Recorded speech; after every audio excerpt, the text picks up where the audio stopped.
નમસ્કાર દોસ્તો આકરો ઉનાળો આવી રહ્યો છે અને આ ઉનાળામાં સ્વસ્થ રહેવા માટે શું કરવું જોઈએ એ સવાલ તમારા મનમાં થાય છે તો આ વિડીયો તમારા માટે છે.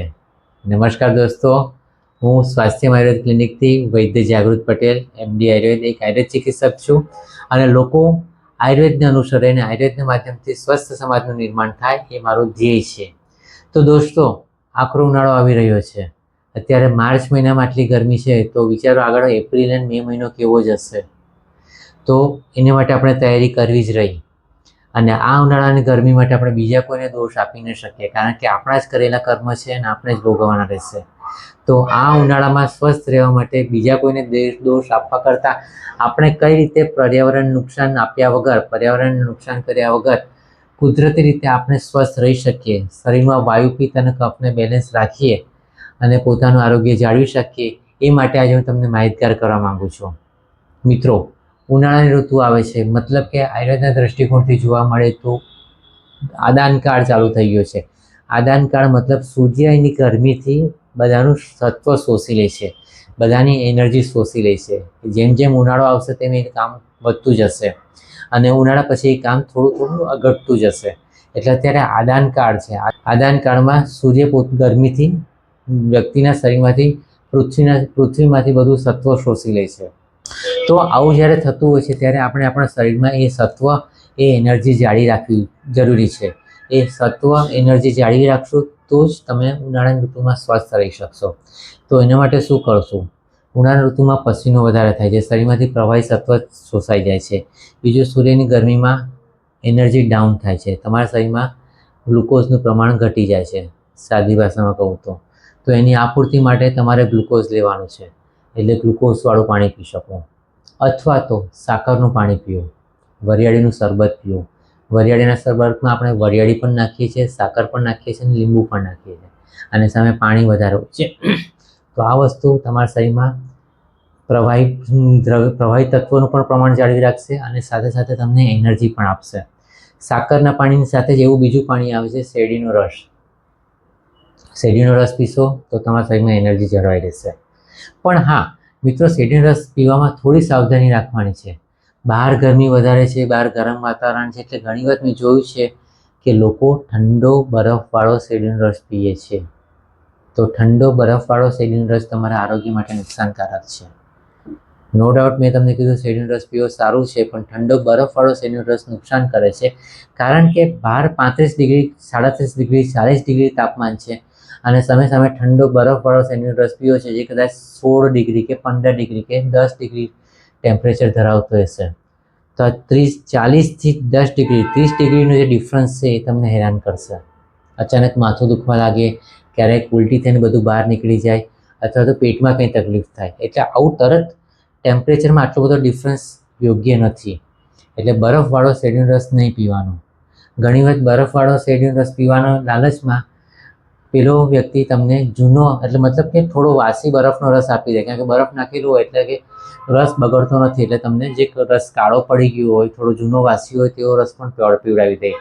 એની સામે તમે તાજો શેરડીનો રસ પીશો અને ખાસ કરીને બરફ વગરનો શેરડીનો રસ માંગશો તો બરફ વગરનો શેરડીનો રસ એને તાજો કાઢીને આપવો પડશે, તો તમને ફ્રેશ વસ્તુ મળશે. બીજી વસ્તુ, પેલું ટેમ્પરેચર ડિફરન્સની એટલું બધું નહીં આવે. બરફવાળો શેરડીનો રસ કદાચ તમારા માટે 35 ડિગ્રી ટેમ્પરેચર છે અને પેલું બહારનું તાપમાન 40 ડિગ્રી ટેમ્પરેચર છે, તો એનો એટલો તાપમાન ડિફરન્સ નહીં થાય. તો બરફ વગરનો શેરડીનો રસ પીવો તે તમારા માટે સારું છે. એટલે બરફ વગરનો શેરડીનો રસ પીવા નાખો.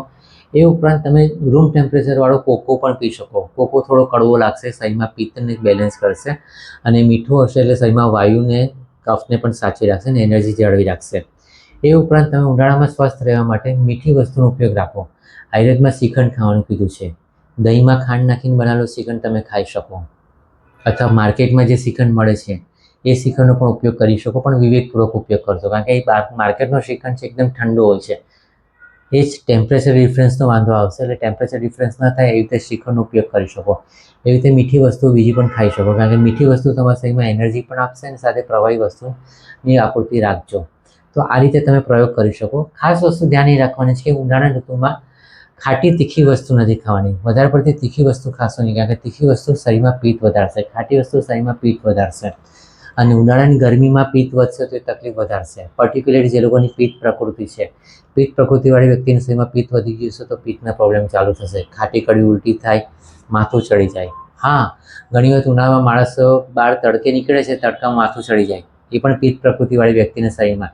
પિત્ત પ્રકૃતિવાળી શરીરનું ઓલરેડી એ લોકોનું શરીરનું ટેમ્પરેચર ઓલરેડી ગરમ હોય, બહાર તડકામાં નીકળે એટલે પિત્ત ચડી જાય અને માથું ચડી જાય એટલે પછી માઇગ્રેન જેવી હાલત થઈ જાય. પછી સૂઈ જાય તો પિત્ત ઉતરે, અથવા તો ખાટી કડી ઉલટી થાય ને પિત્ત નીકળી જાય પછી જ માથું ઉતરે. આવી કન્ડિશન હોય તો એક તો તડકામાં જવાનું ટાળો. અમે આયુર્વેદમાં કીધું છે કે ઉનાળામાં તડકામાં નહીં જવાનું, તમે બપોરનો ટાઈમ એવા ઠંડકવાળા વાતાવરણમાં રહો તો તમારા શરીરમાં પિત્ત અને વાયુ પિત્તનું બેલેન્સ નહીં, ડિસ્ટર્બ નહીં થાય. એટલે ઠંડા વાતાવરણમાં રહેવાનું છે બપોરે. એટલે તડકામાં જવાનું ટાળો. તડકામાં જવું જ પડે તો માથે ટોપી રાખો અને ટોપીમાં પણ અંદર જો ભીનો રૂમાલ રાખી લીધો હોય તો વધારે સારું, જેથી મન શાંત રહેશે, મન ઠંડુ રહેશે.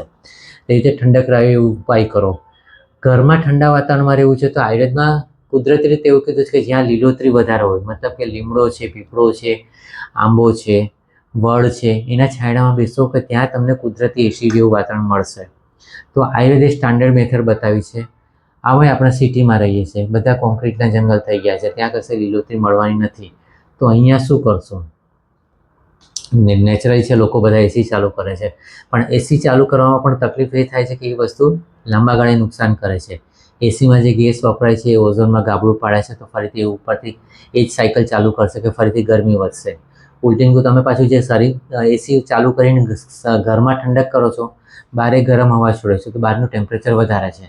એટલે એસી શાસ્ત્રીય રીતે અથવા તો ક્લાસિકલ રીતે અથવા તો કહી શકાય કે પર્યાવરણને નુકસાન ન થાય એ રીતે જો તમારે ઠંડક જોતી હોય તો એના માટે એસી યોગ્ય નથી. તમે કુલરનો ઉપયોગ કરી શકો. એ જ રીતે બારી પર ખસની ટટ્ટી રાખીને એની પર ઠંડા પાણી છાંટતા રહો, એ રીતે ઘરમાં ઠંડક કરો, એ આદર્શ વસ્તુ છે.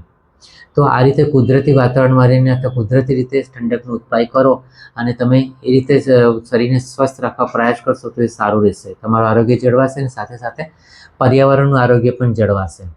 એ ઉપરાંત ગુસ્સો નથી કરવાનો. ગુસ્સો કરશો તો મગજ પિત્ત વધશે અને પિત્ત વધશે એટલે પાછું માઇગ્રેન બધી પ્રોબ્લેમ ચાલુ થશે. એટલે ગુસ્સા પર કંટ્રોલ રાખવાનો. યોગ પ્રાણાયામ કરીને વિપશ્યના કરો, આનાપાન કરો, મનને કેન્દ્રિત રાખો, મન એકાગ્ર રાખો.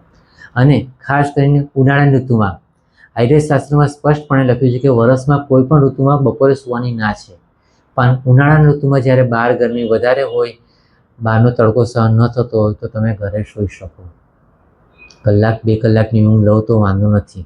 ઉનાળાની ઋતુમાં બપોરે સૂઈ શકાય. તો આ રીતે તમે આયુર્વેદમાં જે ઉપાય બતાવે છે અને કુદરતી રીતે જે વસ્તુ મહેનત થઈને એ રીતે પ્રમાણે કરશો તો ઉનાળામાં તમે પણ સ્વસ્થ રહેશો, પર્યાવરણ પણ સ્વસ્થ રહેશે અને લાંબા ગાળે પર્યાવરણને ફાયદો થશે. તો આ ગ્રીન હાઉસ ઇફેક્ટ છે અથવા તો વારે ઘડે ટેમ્પરેચર વધતું રહે છે એની સમસ્યાથી આપણને કાયમી છુટકારો મળી શકશે. તો દોસ્તો, દર વખતે કહું છું તે રીતે જ આજથી જ આયુર્વેદને અપનાવો અને આજીવન સ્વસ્થ રહો. નમસ્કાર.